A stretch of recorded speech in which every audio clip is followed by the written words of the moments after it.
Hi guys, welcome to another episode of Making Dough Show where we love talking about making dough in the restaurant business and everything that it involves. Today, I'm excited about the interview that I'm about to share with you from Natalia Levey. She is a restaurateur and way more than that, of course. She's a happy restaurateur. She's the co-owner of restaurants such as Speaks Clam Bar, Kojo, and the upcoming Central Park Street Pete Food Hall. She infuses a culture of wellness with a message of positivity in order to successfully increase employee retention, profits, and overall happiness. This conversation that I had with her, it was fantastic. We talked about managing your mind and stress in our industry. And she talked about how she manages her priorities, overseeing multiple locations, multiple concepts, new projects, and new team. And I thoroughly enjoyed. I learned so much from her, and I'm so excited to share this episode with you. Be sure to connect with her. Send her a message on Instagram if you listen to her. She's incredibly nice, and she's a restaurant owner in the trenches, just like you and me. And with that, let's get into the show. It's nice to have another restaurateur in the group. I know. We're going for it. So, actually, I saw you joining all that. So I also felt like it would be relevant for me to join because I saw you. So just so you know, I do. And I did your pitch tank or whatever it was. And you did a great job. So I loved it. Thank you. Thank you. It was, it was an adventure for sure. Oh, yeah. I'm sure of it. Are you kind of more of a behind the scene in terms of in the restaurant, your operations? Because I know you're a chef. You love me more in the back. Is that, or you're kind of front and back, or what is your passion per se? My passion is actually, it's interesting because I just had a conversation with a friend of mine about what passion is versus profession. Mm-hmm. And my true passion is learning new things.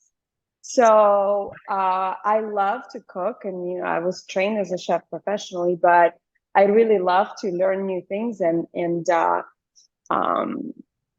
find ways to somehow integrate them into the business. So how long you've been in the restaurant world in terms of professionally pursuing, food in the business per se? Great question. And it's a complicated answer here because I started through the culinary school in New York in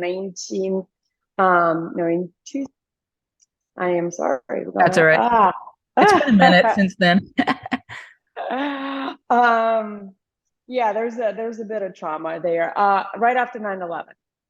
Okay, 2001 is when the 2000 September 11, 2001. So we were in the city, and my school was supposed to start right then. Wow. And so we had to postpone that, and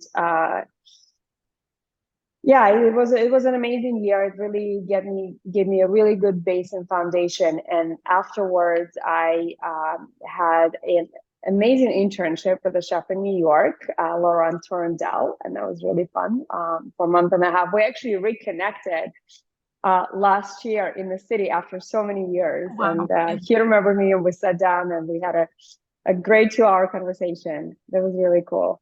And then I had a second internship and then a job at a corporate account. So we did breakfast and lunch for a 700 employee law firm. Wow. In the city. So that was kind of the beginning. But then a few months into it, I started to get very sick. Strange pains and back pain, and I have scoliosis to begin with. So it just was not really good for my health. So I left the industry, thought that wasn't sure what was going to happen with that. And then, but I still, was professionally trained, but also have this desire to cook. Like cooking and food is my love language. About a decade ago, I was struggling with depression, and I was working with my doctor, and she had recommended that I remove all the main allergens. Mm-hmm. And that sort of kickstarted my journey back to cooking, but back to cooking from the health perspective.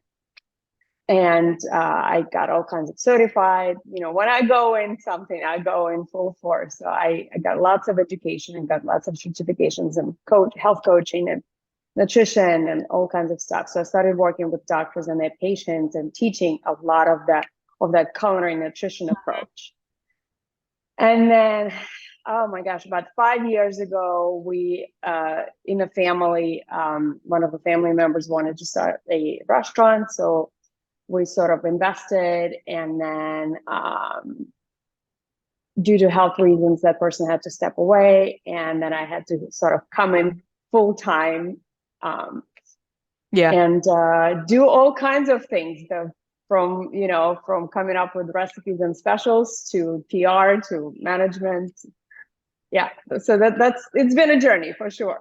And it sounds so fun, because it's one of the things I wanted to ask you was how you cast a vision for your career in the restaurant, in terms of as a restaurant owner.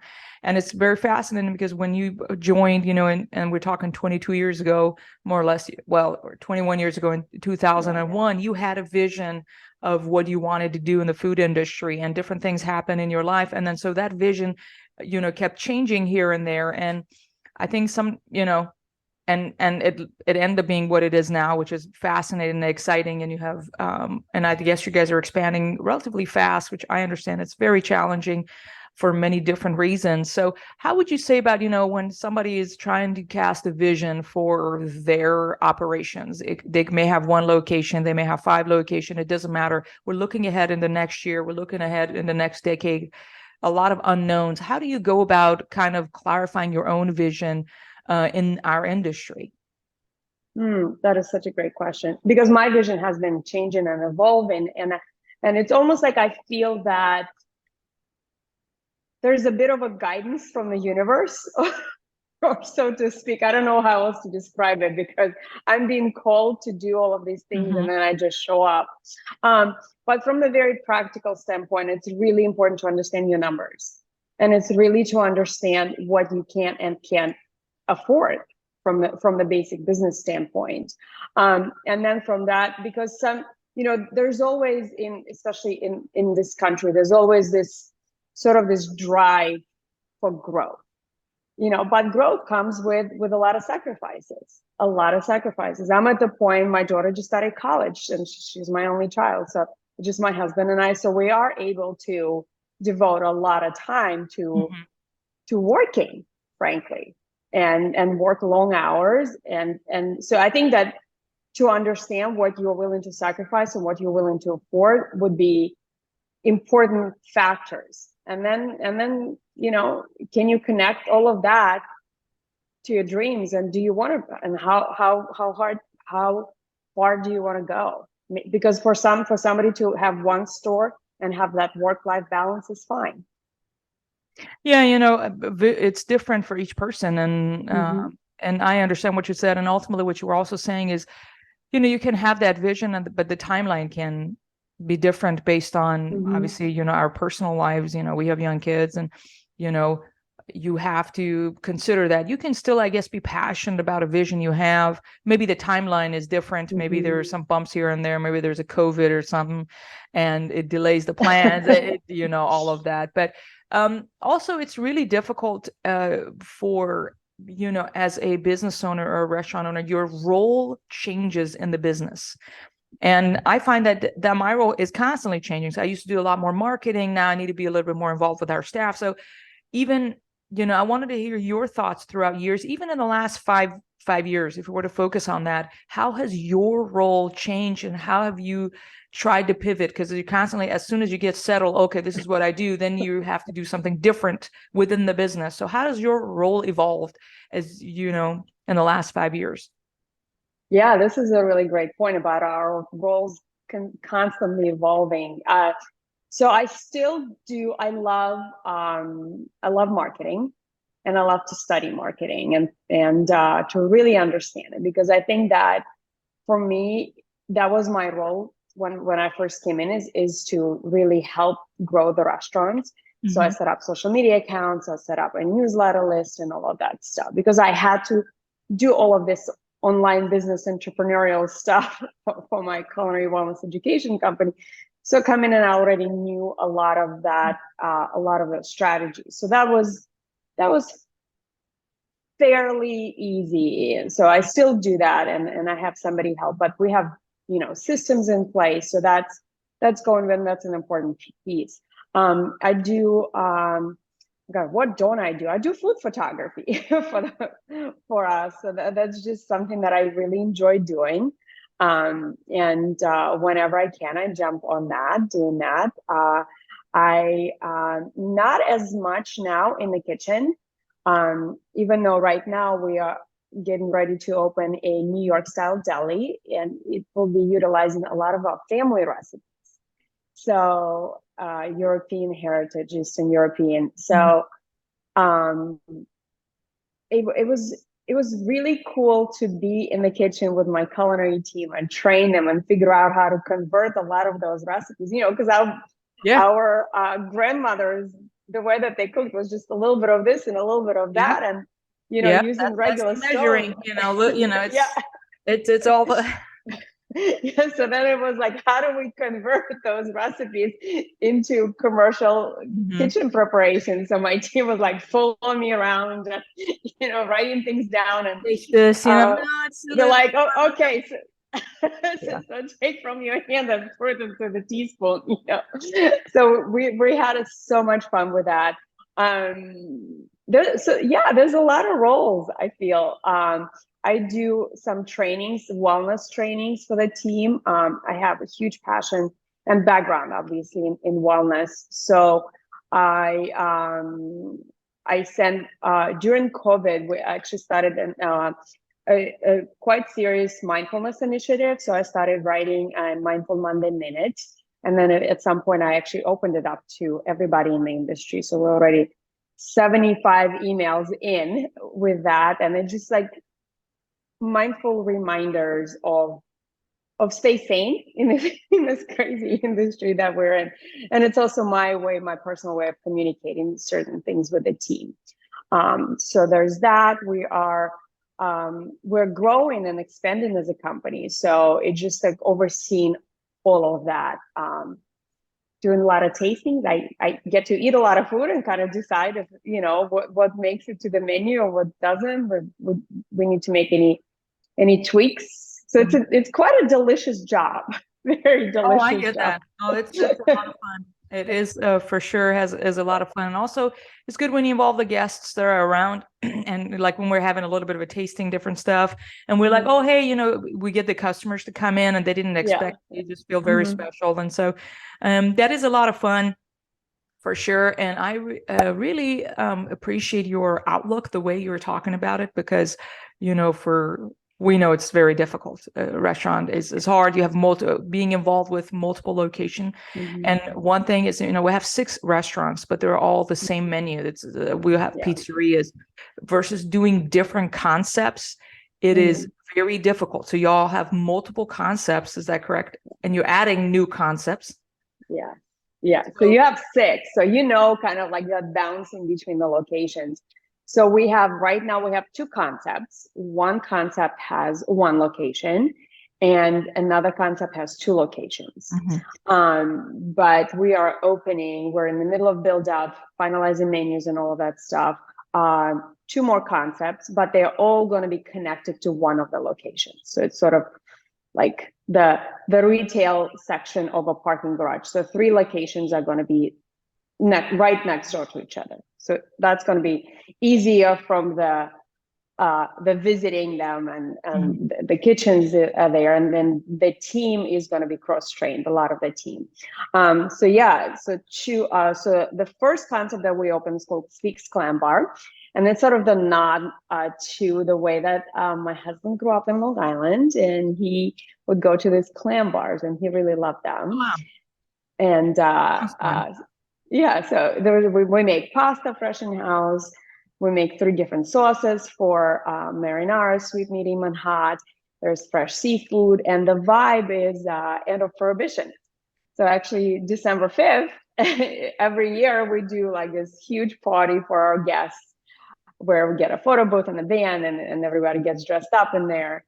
in their fun outfits. So we it's a very playful brand. And then last year, we opened a sort of this modern Asian concept. It's called Kojo. And that was a compilation of all of my favorite things that I have ever eaten in Asian restaurants. Wow. And we brought in culinary team, and they really did a fantastic job of paring things down and then creating really the best versions of the recipes that we have tried. So that one is we've been named best new restaurant in Sarasota. So that was exciting. We have a lot of just so grateful. We have a lot of great, wonderful guests, and the team is just incredible. I cannot stop gushing about the team that I have. I'm so lucky with them. And then so for January and February, we have slated, we're doing Bar Hana by Kojo. So it's like Kojo's tropical little sister. Mm-hmm. So it's a smaller menu and really fun tiki kind of style drinks. And then, as I mentioned, we're working on a deli. So that's going to be probably, we're looking at February, March of 2023. And we are also under construction for about a 30,000 square foot food hall in St. Petersburg, Florida. And that's going to have 11 different concepts spread across 5 different levels.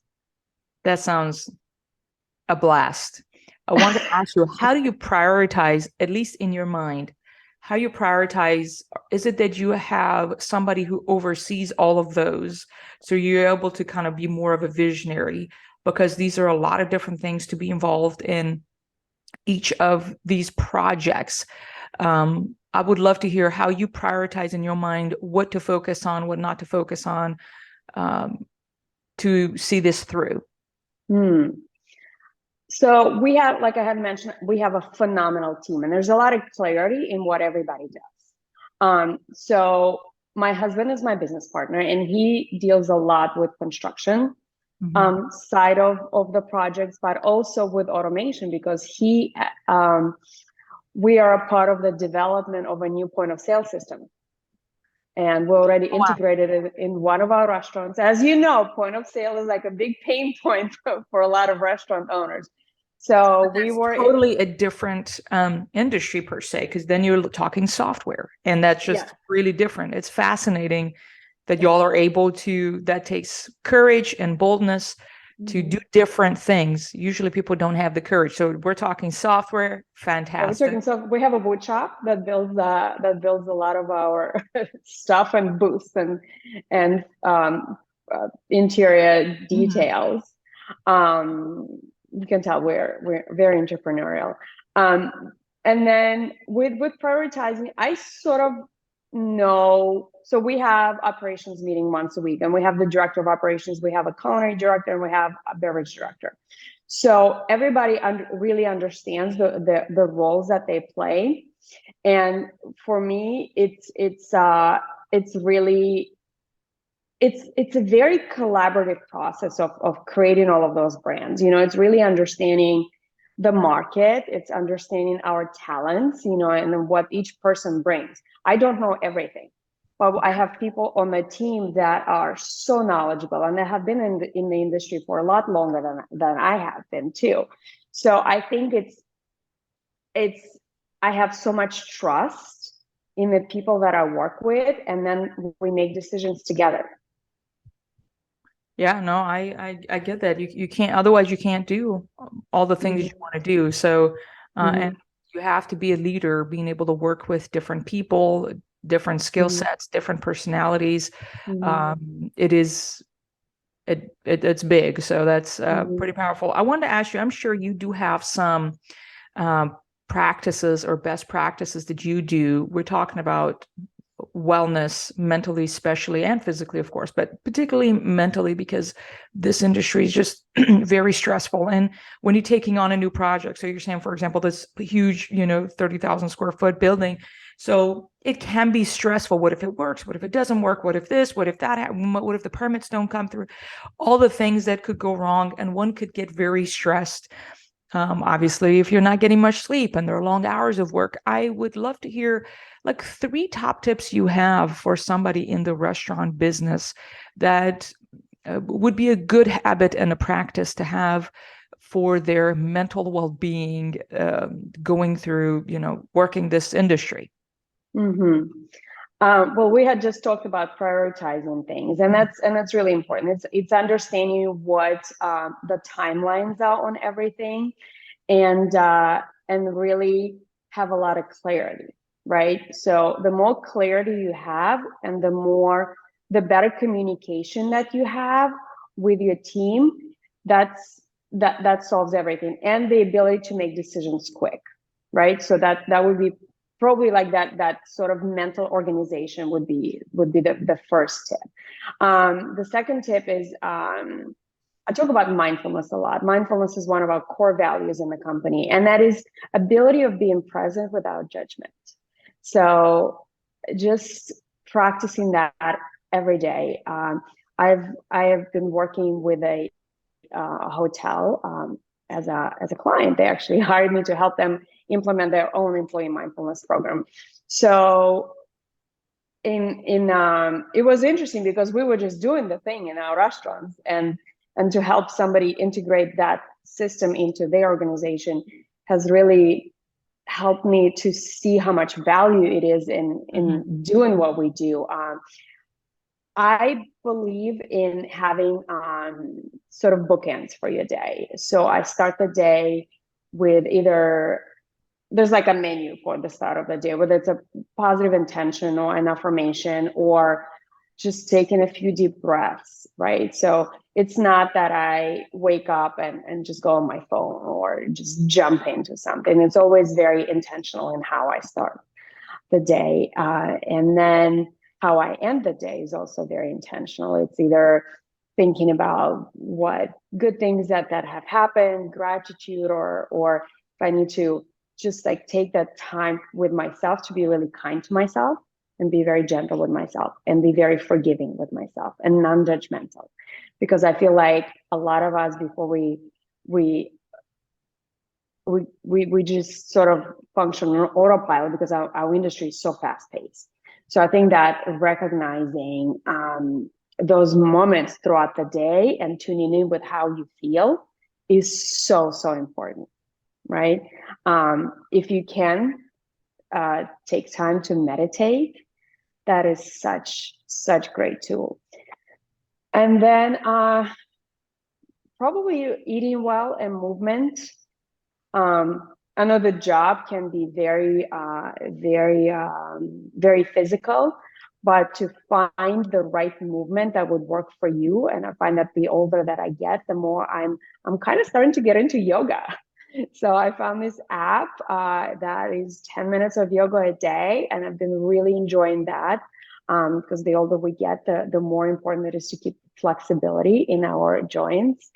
And then just eating well is what really sustains energy. And I've never had a cup of coffee in my life, actually. I'm allergic to coffee. I've never had coffee, and I have lots of energy just throughout the day through eating well and movement and mindset and a lot of those things. So I hope that those are helpful 3 tips. Do you want me to run them up? Just kind of have clarity. The first one is to have mental organization. Second one is integrate mindfulness. And the third one is find ways to implement movement, some sort of exercise, and healthy eating. I think that's just so powerful. I think a lot of folks in the restaurant industry don't eat very well. A lot of folks get home, it's like 11 or midnight, and you probably forgot to have lunch and dinner, and then you eat very late, you go to bed very late. And I think if you want to run this race for a long time, and it's a marathon, you can't run it like a sprint. You just, get burnt out. And I think these topics are not talked as much enough, in our industry. So I'm just really excited and grateful to hear you talk about it. And just gives me, because it's not just the owners or the managers. We hire people and that are young people who are not very good at managing their mind, and they've not been in a stressful situation before in a restaurant rush per se. And maybe we've been, but those individuals, they quit because it's just too stressful for them. And so it's important for us as owners or managers to be mindful of not only our own, how we manage our stress or of the day and how we react to a bad review here and there and what have you, but also the experience that our team is having, especially the ones that this is brand new. They've not been in such a stressful environment, that we need to lead them as well and anticipate a rush and how they're going to manage their mind through it, trying to be positive. Hey guys, we got this, whatever. Though things are crashing and burning and there's fire, you still have to be positive, especially as a leader in the kitchen. And that's hard. You know how it is. It is very hard. And yet it is a lot of fun. You know that too. So that's where we're at. Okay, well, fantastic. We could talk about all this for a long time. This is just so fun. And Natalia, if somebody was to kind of learn more about what you do, I also know that you have a bunch of ebooks and different things as well. Just let us know, and I'll have all the links down below the episode as well. Well, first of all, thank you for chatting with me. This is such great topics to address for so many people. Just powerful stuff. So thank you for doing what you do. And really spreading all of this great information and advice. So thank you. For me, very easy. It's natalialevey.com is my personal website. There's a lot of stuff on healthy classes and my book and all of this other stuff. And the hospitality company is highhospitalitygroup.com. Wonderful. And I'll check in with you when we're in Tampa to see if we can connect at one of your restaurants. Yeah. All right. Well, wonderful.